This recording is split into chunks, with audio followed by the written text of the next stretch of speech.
Hey, this is Jethro from Transformative Principal, and today Danny and I are going to answer the question, how do I take a lunch as a school principal? We're also going to talk about my visits down here in San Diego. And I want you to know that when you eat lunch, you feel better all the time. Pretty cool, huh? So, check this out. Thanks for watching. Well, hey there, Jethro. Good to see you, man. This is Danny. You know me too, but I guess we're saying this for the watchers, the viewers. So it's Danny from Better Leaders, Better Schools, Jethro from Transformative Principal, and we're here to talk about eating lunch. But before we get to that, Jethro is touring the U.S. He's currently in California and checking out great schools because he's doing some really innovative stuff with the school where he is principal. So I am going to zip the lip, but tell us more about what you're seeing and what you're trying to do. So anybody who has been around for a while has probably heard about the design thinking process. Mm-hmm. And we went to two schools yesterday, E3 Civic High School in southern San Diego County and Design 39 campus in Poway, California. Those two schools are both doing design thinking, but they're doing it in a very different way. One is very much focused on getting kids to college and helping them be successful. Mm-hmm. The other one is very much focused on having kids think in a different way. In fact, they named their school Design 39 so that people would ask, why is it called Design 39? Yeah. Because they want people to wonder. Yeah. And that's awesome. So anyway, two really cool schools. I really enjoyed it going to visit High Tech High. If you've seen the movie, Most Likely to Succeed, that's one of the schools we're going to visit today. And so that's going to be really awesome. And I'm super excited. We're doing this to do research for the K-12 magnet that we are looking at in my school district up in Fairbanks. Awesome. One thing I want to say too, shout out to Kyle Wagner. He used to work at High Tech High quite a while ago, but now he does all sorts of really interesting work around the world, helping people out with project-based learning, problem-based learning. And he's been on my show a couple times. I think he's been on your show, right? Yeah, he's been on the Transformative Leadership Summit, but I haven't had him on my show yet. What? Okay, you need to do it. So watch the video. You can see his Twitter handle and connect. No, I'm just playing. But Kyle's an awesome guy. And we'll link up his podcast episodes in the show notes. And then please follow him on Twitter because he's just a wealth of knowledge. So and then Design 39, just quick personal connection there. It reminds me of core values that tell a story, right? So Design 39, you're hit with wonder. What does that mean? And for me, the core values of every venture that I run is the honey badger spirit, find the big domino, and rule number 6. So all of those two, I think, are written and are interesting enough that people wonder, what are those all about? Well, you go to School Leadership Series and check them out. I've talked about them in length, so I won't do that here. But there is something powerful when you name something in a curious and wonderful way so that people get interested about it. So anything you want to say in terms of anything else you want to say in terms of things that you're seeing at these schools? No, I just want to reemphasize that point that everything has meaning. And so if you say something has meaning in a specific way, or you say something different than what it usually is, then that forces you to take a different approach. And I think that's a big takeaway for me from yesterday. What's an example of that though? So an example is instead of calling the students, you call them scholars. That's what they do at E3 Civic High. Instead of calling the classroom a classroom, you call it a studio. When you give a different name to it, then you have to think about it differently. So take, for example, a teacher at my school. She is called a teacher, but at another school, she could have the title of learning experience designer, like they do at Design 39. So if you change that title, then you have to think, what is it that I need to do in this role? If it's teacher, everybody knows what that is. One of those roles, like principal, if you're a principal, then you don't eat lunch, right? We're to get to that. But I see a lot of principals call themselves lead learners. And, that also makes me think of, myself. I used to say I'm an artist and the classroom is my canvas.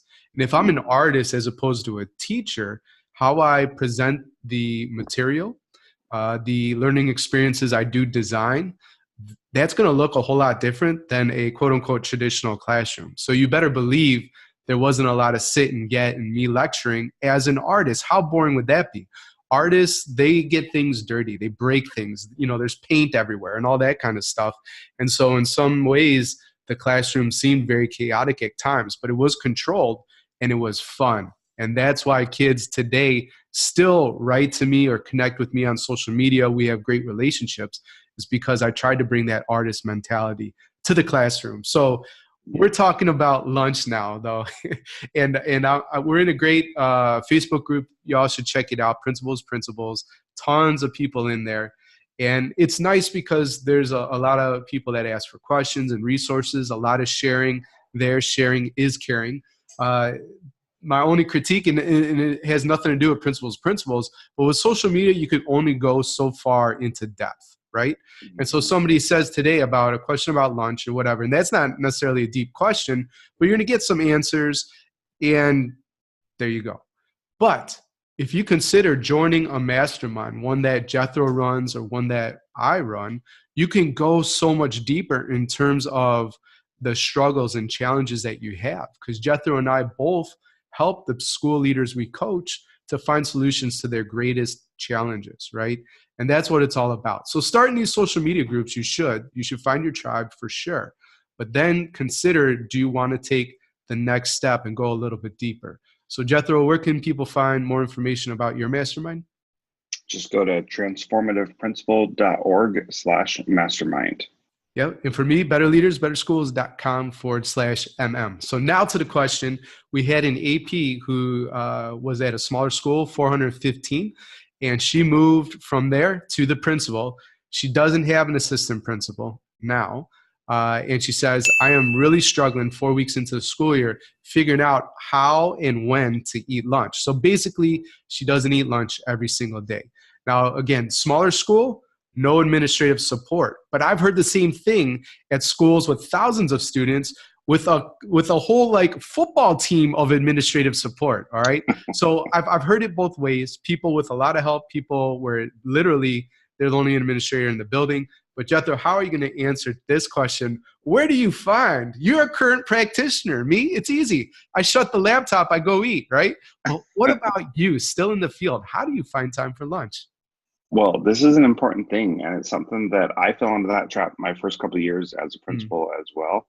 And then I realized that I wasn't doing my best work when that happened. And so what I did, especially last year, is my assistant principal and I, we thought it was important for us both to do that. So we shut things down and we ate lunch, and we scheduled a time, and we said, this is when we're going to eat lunch. And there were discipline issues, there were teacher issues, there were all these things. And you know what we did? We just said, we can deal with those things later, but we need to take care of ourselves and take 20, 30 minutes and eat lunch like a normal person. And that's all there is to it. I mean, you just got to say, I'm going to eat lunch. And then you do it, and you let other people wait, and they can deal with whatever's going on in a moment. Yeah. It's rocket science. We're having a little fun with this one, but it is a serious issue, and a lot of people do struggle with this. And, you know, you could apply it to other things. So it's not just lunch. People may consider, I can't find time to work out, and I used to enjoy that. Or I can't find time for family. You know, when do I connect with my partner and my kids, et cetera? Or even those bigger, you know, larger visionary things that you want to accomplish within your school. And because you're stuck in the weeds of just administrivia and like all these tasks that need to get knocked out, you never get to the bigger things.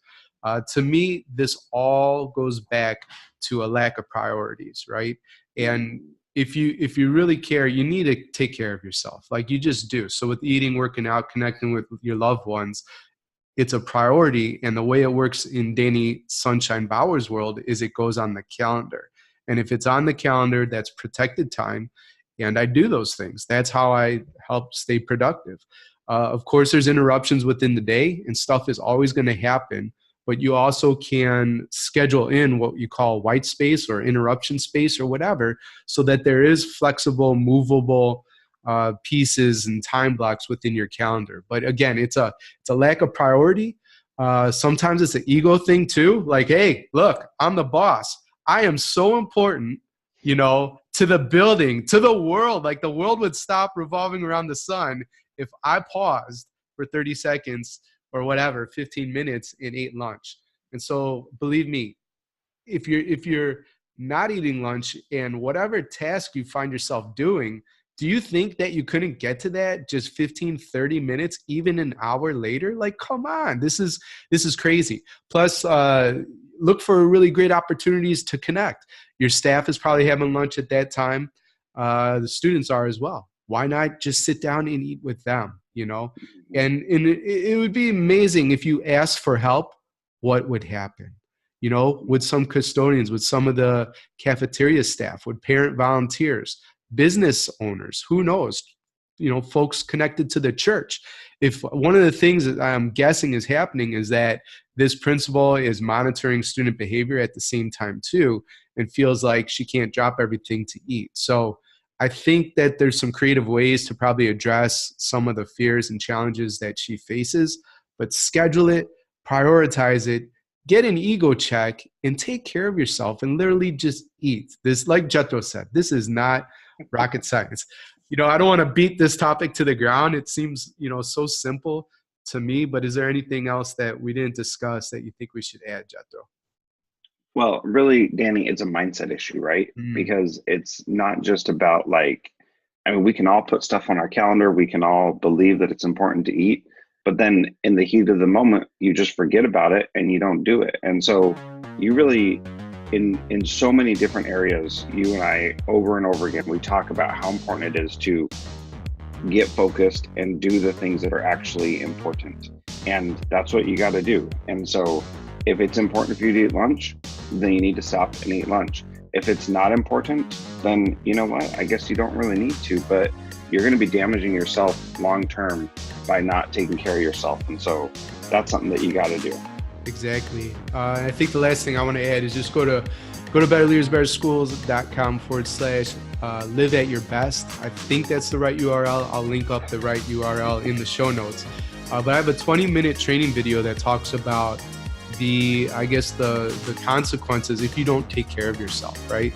I invested in something called the World Business Executive Coaching Summit, and something I learned from a guy named Scott Eblin is just how to live and lead at your best. And what he says, and I totally agree now, is you can't lead at your best. So back to this principal eating lunch, or the principal, the school leader watching this video, you cannot lead your school at your 100% best unless you're taking care of yourself. And so the video plus a template walks you through how can you regain some control, some rhythm, some balance or harmony, whatever you want to call it, within your life. Because that's the thing. Like, if you neglect, and just food is a part of it, but we talked about relationship connections and all that kind of stuff. If you neglect those things, real consequences happen within your parasympathetic nervous system. I don't even know what that is, right? I'm not a scientist, but here's what it looks like. Do you know every president ever, right? Like, when they walk into the office, they look one way, and 4 years later, they look almost like a completely different man. And that's because the stresses of the job. Now, your job isn't as stressful as president, but you do have quite a bit on your plate, except lunch, evidently. And you need to put some veggies and protein, and limit those carbs, and eat a nice, healthy lunch every single day. All right. Well, thank you so much for watching today's video. Jethro, anything last comments? No, thanks so much for watching. Love doing these Q&As with you. Check back next week. We'll do another one. All right. So like the video, click follow and subscribe, share on social media, and in the comments below, answer this very simple question. What did you have for lunch today? Bye-bye.